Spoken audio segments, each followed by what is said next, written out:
Arjun sat on the banks of the Yamuna, his heart heavy with doubt. Life had become too hard, failures in his work, misunderstandings with friends, and an endless fear of the future.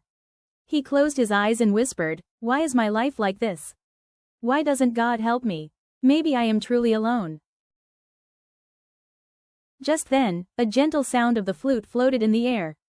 Arjun opened his eyes and saw a radiant figure standing before him, blue skin, a peacock feather crown, and a smile full of compassion.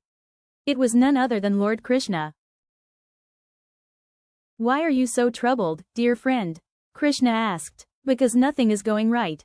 I work hard, yet I fail. I pray, yet nothing changes. Tell me, Krishna, why do you not support me?" Arjun's eyes were wet with tears.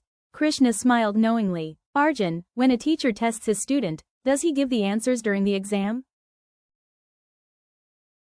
Arjun thought for a moment. No, the teacher remains silent.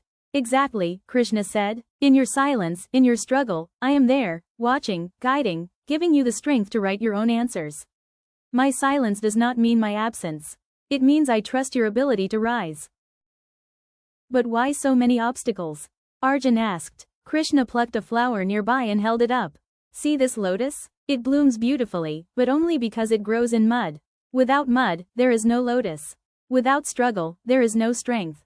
Obstacles are not punishments. They are the soil where your greatness will grow." Arjun's heart felt lighter. "So you are with me, even when I cannot see?" Krishna placed his hand on Arjun's shoulder.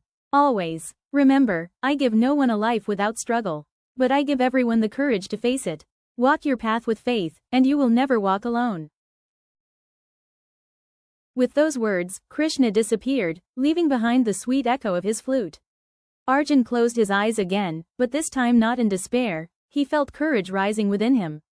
He knew now that every hardship was shaping him, and that Lord Krishna was silently guiding his steps. Sparkle's moral. Lord Krishna teaches us that struggles are not signs of God's absence. They are tests of growth. Faith, patience, and courage turn pain into strength, and with Krishna's guidance, no one is ever truly alone.